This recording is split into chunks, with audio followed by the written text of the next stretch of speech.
샬롬, 샬롬 인사말입니다. 샬롬. 2025년 새해 첫 주일에 우리 주 예수 그리스도 안에서 평안의 인사를 전합니다.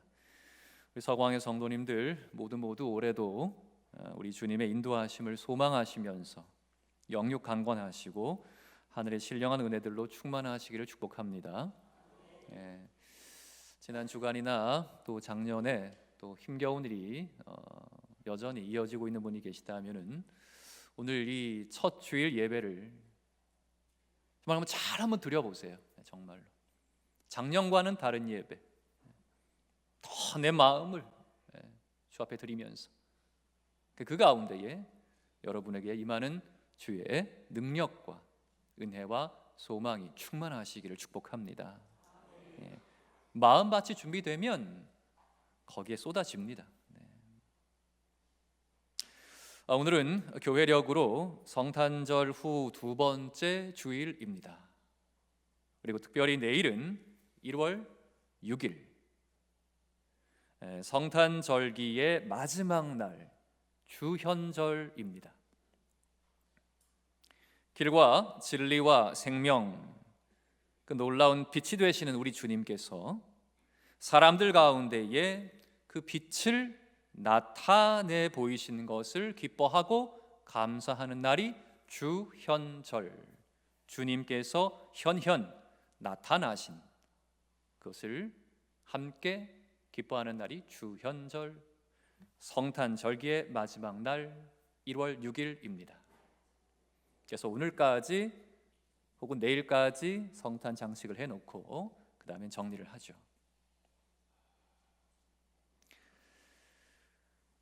이 주현절 끝으로 성탄절기는 마무리되지만 바라기는 여러분 모두 새해를 시작하고 있는 이 시기에 다른 어떤 것들보다도 빛 되신 우리 주님, 빛 되신 우리 주님, 이 초를 그냥 켜는 게 아니에요. 예쁘라고 켜는 게 아닙니다.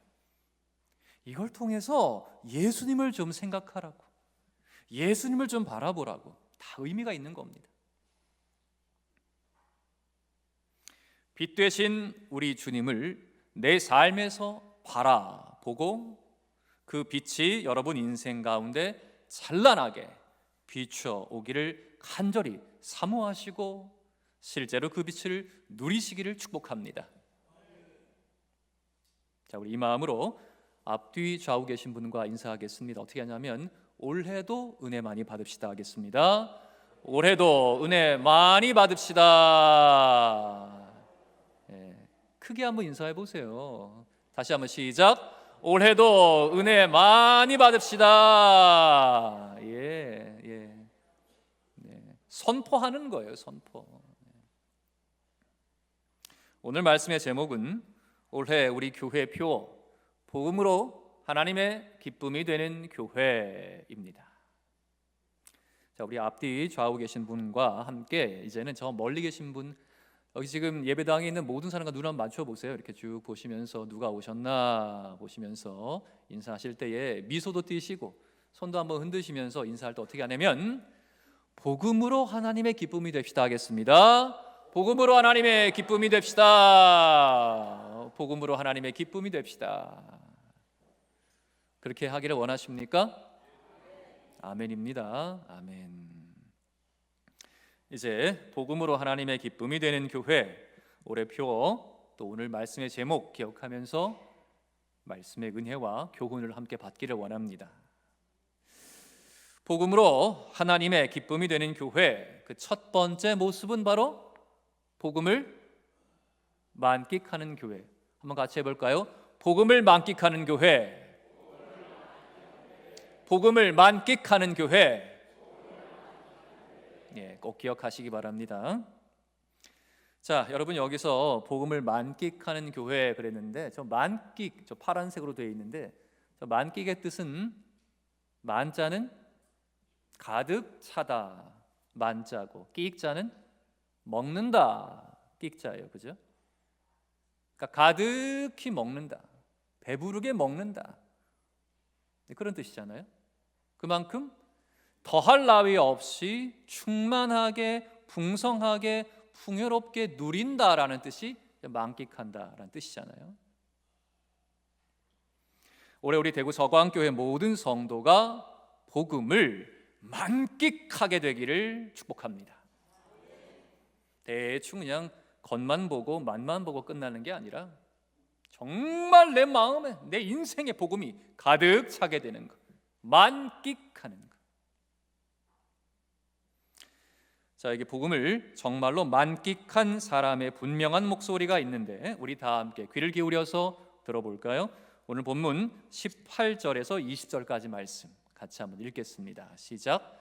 십자가의 도가 멸망하는 자들에게는 미련한 것이요 구원을 받는 우리에게는 하나님의 능력이라. 기록된 바 내가 지혜 있는 자들의 지혜를 멸하고 총명한 자들의 총명을 피하리라 하였으니 지혜 있는 자가 어디 있느냐? 선비가 어디 있느냐? 이 세대의 변론가가 어디 있느냐? 하나님께서 이 세상의 지혜를 미련하게 하신 것이 아니냐. 아멘. 아멘. 오늘 이 목소리의 주인공은 바로 복음을 위해서 자기의 모든 인생을 기꺼이 내놓은 사람, 사도 바울이죠. 만끽이라는 말 그대로 정말 복음을 가득 먹은 사람, 배부르게 먹은 사람, 복음으로 가득 찬 인생을 살았던 이 사도 바울이 외치고 있는 여기 십자가의 도, 십자가의 도라는 것은 십자가의 이치, 십자가의 말씀, 십자가의 길, 바로 십자가가 전하고 있는 메시지, 이 십자가가 전하는 메시지, 바로 우리 예수님의 십자가 사건, 바로 그겁니다. 그런데 우리 예수님의 이 십자가 사건이 참 신비로운 게 뭐냐면 어떤 사람들에게는 아무 가치가 없어 보이는 그저 한낱 어리석은 생각에 불과한데 또 어떤 사람들에게는 그 가치를 감히 측정조차 할 수 없는 너무나 놀랍고도 강력한 힘이 된다는 이 사실이에요. 똑같은 요거를 두고도 어떤 사람한테는 아무짝에 쓸모없는데 어떤 사람한테는 이게 보물이 된다니까요. 예전에, 그러니까 1970년대에 우리나라에서 있었던 일입니다. 저 전라남도 신안군 증도라는 곳에서는 일찍이 어부들이 그물질을 할 때 그물에 도자기들이 종종 걸려 나오곤 했다 그래요. 근데 그 중에서 상태가 괜찮은 거, 걷어 보니까 깨진 것도 있고 상한 것도 있고, 그런데 그나마 상태가 괜찮은 도자기들 나오면 그것들은 개밥그릇으로 쓰거나 집에 요강으로 쓰고, 또는 엿장수가 오면 엿 바꿔 먹는데 쓰기도 했다 그럽니다. 그날도 한 어부가 그물에 도자기 몇 점이 걸려 올라오는 걸 봤어요. 그 어부는 상태를 보니까 요거는 좀 쓸만하겠다, 그냥 집에서 개밥그릇 이제 낡았으니까 버려버리고 요걸로 써야겠다, 몇 개 가져갔습니다. 얼마간의 시간이 흐른 뒤에 어느 날 초등학교 교사였던 그 어부의 동생이 겨울방학을 맞아서 형 집에 놀러 왔어요. 어부 형 집에 놀러 왔습니다. 근데 형 집에 있는 도자기들을 보니까, 형이 그물에서 건져 올린 도자기들 몇 개 갖다 놓은 거 보니까 이거 오래전에 만든 아주 진귀한 도자기 같다는 생각이 탁 든 거예요. 이들 형제는 그 얘기를 나누고 나서 그 길로 목포시청과 신안군청을 찾아가서 신고했습니다. 이거 아무래도 옛날 귀한 도자기 같은데 신고합니다. 근데 시청과 군청의 직원들은 이 형제들이 거짓말로 속여서 보상금, 왜냐하면 그런 도자기가 한두 개도 아니고 계속 걸려 나오니까 거짓말로 속여서 보상금 타내려고 한다면서 야단을 쳤습니다. 하지만 이들 형제는 주눅들지 않았어요. 왜냐하면 확신이 있었거든요. 이거는 보통 도자기 아니야. 분명해. 확신이 있었거든요. 포기하지 않은 이 형제들은 결국 서울 국립중앙박물관 문화재 감정단의 감정까지 받아내게 됐습니다. 감정받은 7점의 도자기들 중에서 하나는 당시의 금액으로 무려 20억에 가까운 가치를 인정받았다 그래요.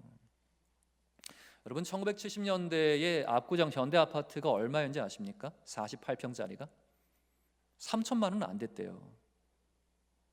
70년대 압구정 현대아파트가 48평이 3천만 원이 안 됐으니 그 당시 20억이면은 아파트 몇 채 사는 겁니까? 지금으로 치면 이게 얼마예요, 이게? 어마어마한 액수죠.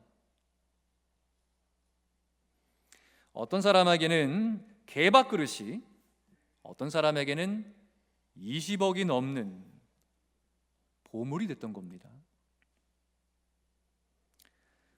성도 여러분, 이 세상의 지혜나 세상의 총명으로는 우리 하나님께서 나타내신 예수 그리스도의 이 십자가 사건이 갖고 있는 진짜 가치를 세상 지혜, 세상 총명으로는 절대 알 수가 없어요.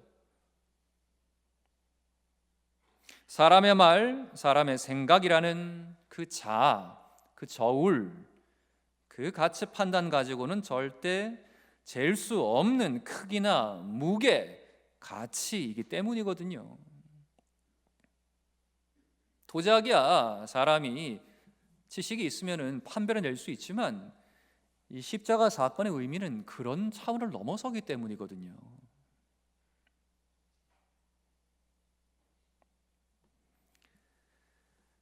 오직 예수 그리스도의 십자가 사건에 대한 분명한 믿음만이 그 진정한 가치를 마침내 만끽할 수 있는 유일한 길이 됩니다.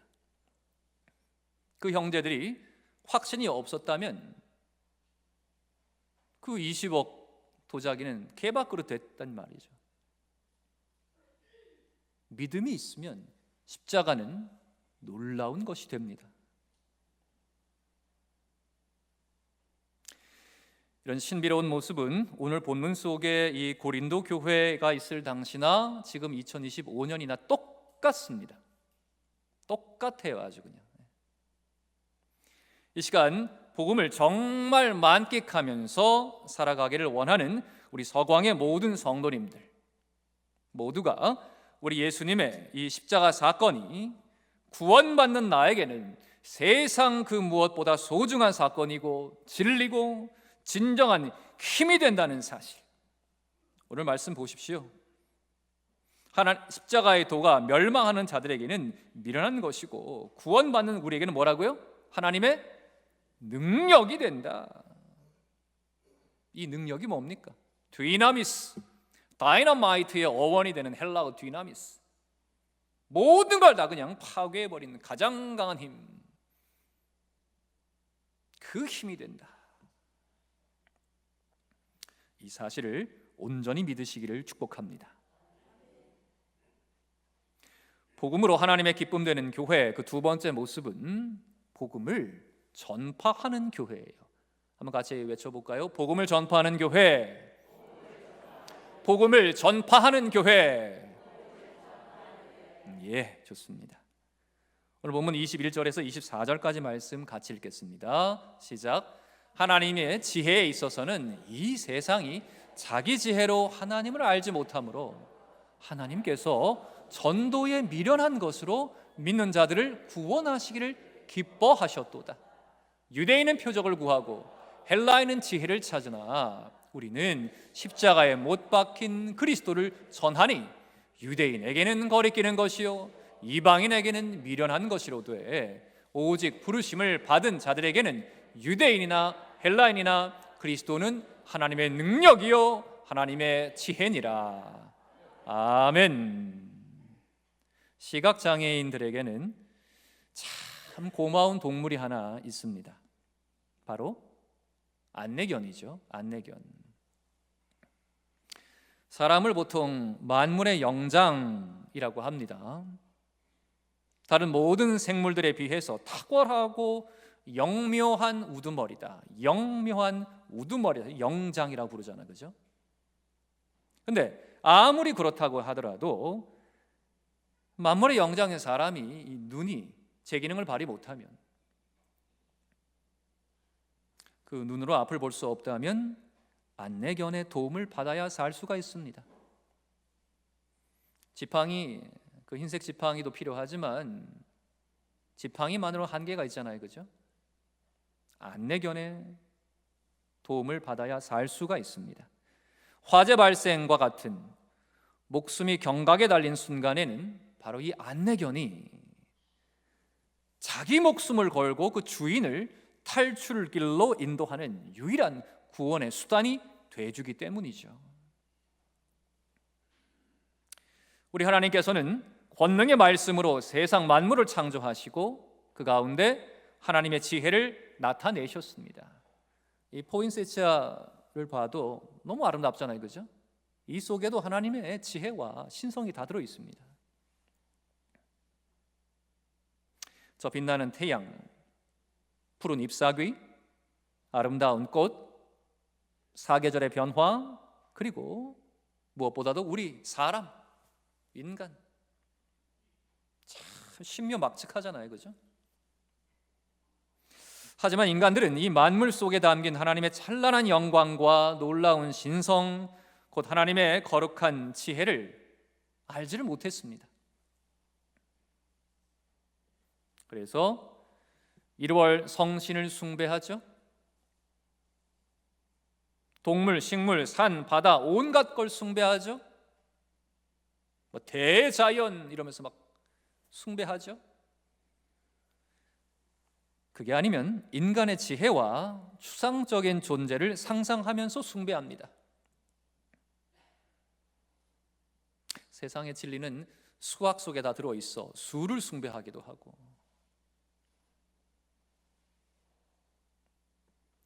게다가 탐욕과 죄라는 것 때문에 이 욕심 마음의 눈이 멀어버린 상태인 인간은 빛 속에서도 어둠만을 보면서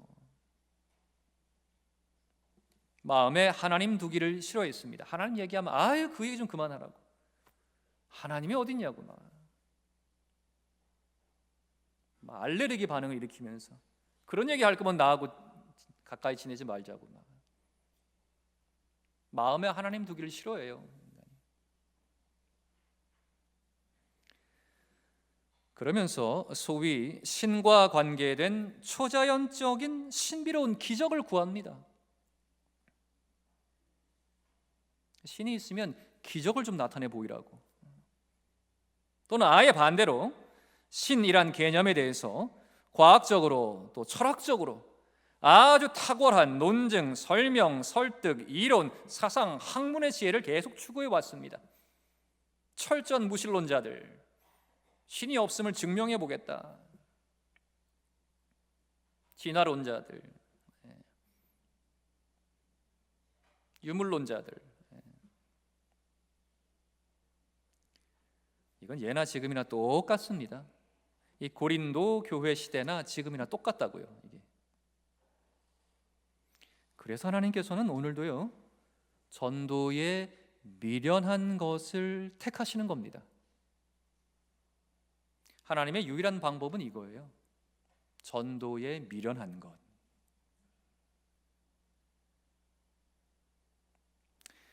이 전도에 미련한 것으로 믿는 자들을 구원하는 것을 기뻐하셨대요. 야, 너무 기쁘다.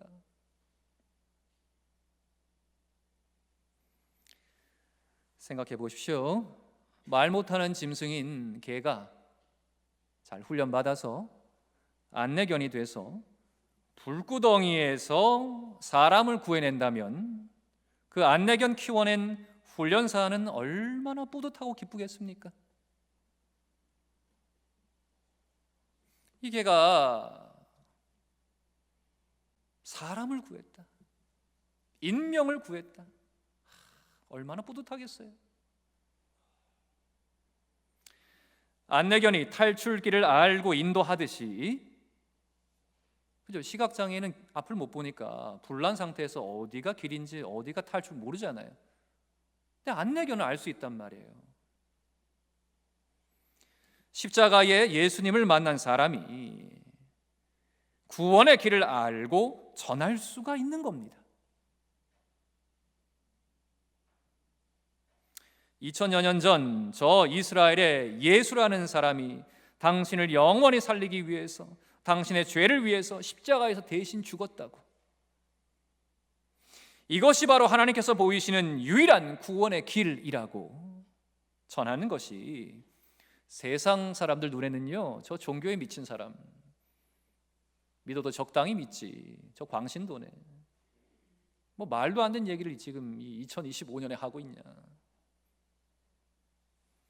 그렇게 보일지라도 우리 하나님께는 바로 이 모습이 부름받은 자에게서 발견되는 가장 복되고 가장 귀한 모습인 줄로 믿으시길 바랍니다.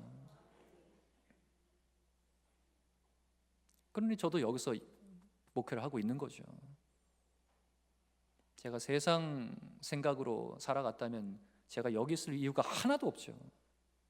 벌써 딴 데 가 있죠, 저는.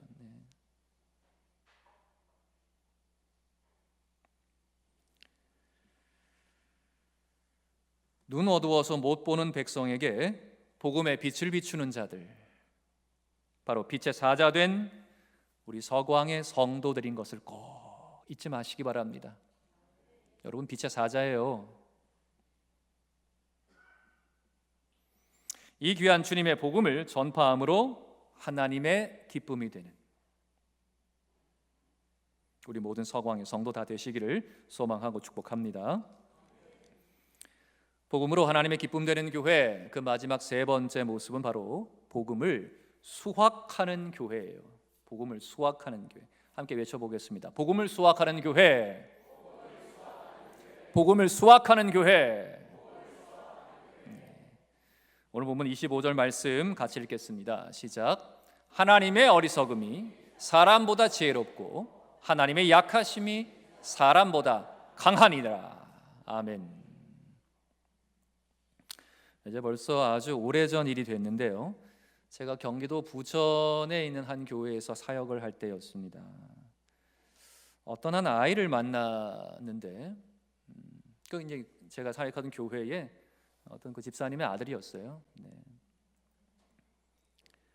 12살 정도 되는 이 남자 아이는 10살 때 뇌종양이라는 병을 얻었습니다. 뭐 뇌암이라고도 하기도 하죠. 아니 이제 10살 된 아이가 갑자기 이제 뇌종양 환자가 됐으니까 이게 무슨 청청병력 같은 일입니까? 이 몸도 그걸 느끼는 거죠. 이제 머리도 너무 아프고 몸도 너무 힘들고, 이 아이가 10살 아이가 삶이 너무 비관적인 거예요. 얼마나 힘들고 슬펐겠습니까? 이제 10살인데. 정말 이제 너무나 놀라운 일이 벌어졌는데요, 이 아이가 예수님을 만났어요. 예? 10살 아이가 예수님 만났다고요. 예수님을 인격적으로 만난 거예요. 그리고 마음으로 복음을 영접했어요. 예수님이 나의 구원자시다. 예? 이 10살 꼬마가. 그리고 완전히 다른 사람이 됐습니다, 이 아이가. 맨날 불평하고 힘들다고 하던 아이가 완전 변했다고요. 사실 병원에서는 수술하면 이 아이 반쪽 팔다리 다 마비된다고, 이거 수술하고 나면 이쪽 다 마비된다고, 평생 못 쓴다고. 마비가 올 거라 했는데 수술이 너무 잘 된 겁니다. 그런 증상 하나 없이 필요한 치료를 계속 받고 있었어요. 제가 만났을 때. 그 아이가 저한테 들려준 말이 지금도 기억이 나는데, 그 아이가 저한테 그랬어요. 목사님, 저는 하나님 믿는 게 안 믿는 것보다 좋아요. 이제 12살 아이가 하나님 믿는 게 안 믿는 것보다 너무 좋아요. 예수님께서 저를 품어주시는 게 전 느껴져요.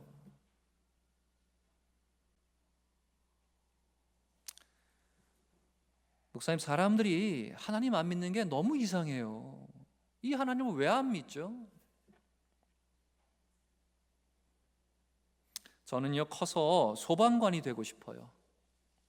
소방관이 돼서 하나님을 전하고 싶어요. 이 아이가 저한테 그러더라고요.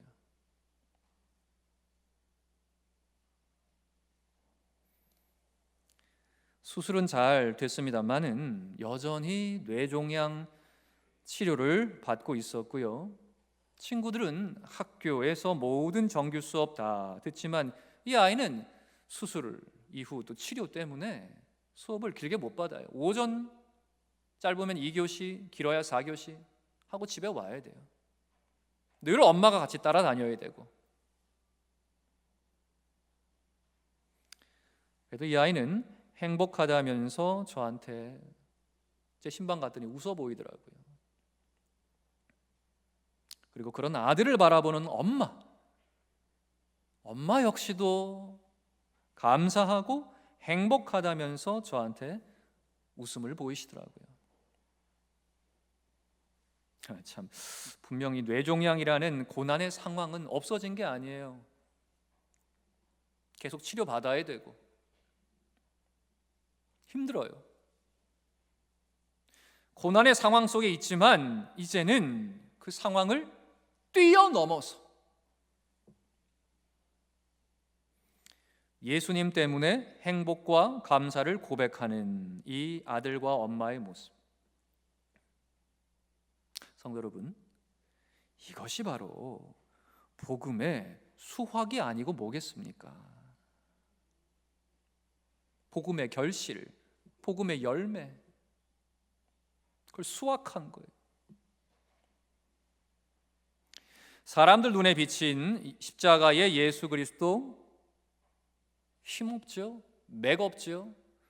아니 이전에는 뭐 죽은 사람도 살리고 뭐 병든 자 말할 것도 없고 막 기적을 보이더니 자기는 십자가에 달려서 아무것도 못하고 죽어가네. 아무런 힘도 없이 맥도 없이 그냥 처참하게 죽어가는 십자가의 예수 그리스도였을 겁니다. 사람들 눈에는 한없이 어리석고 한없이 약하게 보였습니다. 하지만 그 한 사람의 죽음이 온 인류의 죄를 대신 속하는 가장 지혜롭고 가장 강력한 사건이 된 줄로 믿습니다. 이걸 어떻게 사람의 지혜로 설명을 해요? 이제 고린도전서 1장 본문 나온 이유가 뭐냐면 고린도 교회 안에도 자꾸 복음을 철학적으로 또는 뭐 세상 학문적으로 당시에 이 그리스 철학으로 플라톤, 소크라테스 그런 말로 자꾸 풀어내려고 하니까 이게 말이 안 되는 거거든요. 바울이 그런 걸로 설명이 안 된다는 거예요. 복음은 스마트하게 아주 그냥 신사적으로 깔끔하게 세련되게 그런 거 안 된다는 겁니다. 복음은.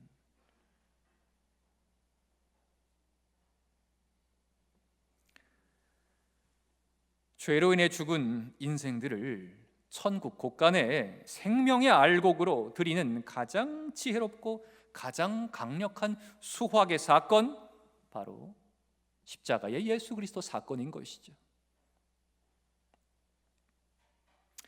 성도 여러분, 인간의 그 어떤 지식과 지혜로도 해결할 수 없는 죄의 문제를 해결하는 하나님의 지혜, 죽음의 권세마저도 굴복시키는 하나님의 능력, 이 지혜와 이 능력이 되는 바로 그 복음을 만끽하는 또 한 사람을 세우는 것. 그 아이가 복음을 만끽하고 바로 섰잖아요. 교회가 그 아이 위해 기도했었고, 그 엄마도 아이 위해 기도했었고, 그리고 그 아이가 그렇게 섰단 말이에요. 10살 아이가, 이제 12살 된 아이가.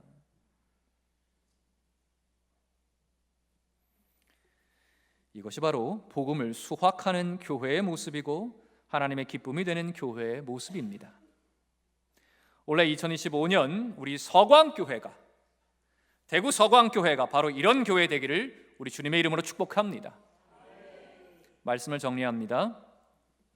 2025년 새해 올 한 해 우리 대구 서광교회가 정말 복음으로 하나님의 기쁨이 되는 교회 되기 위해서 첫 번째, 복음을 만끽하는 교회 되어야 돼요.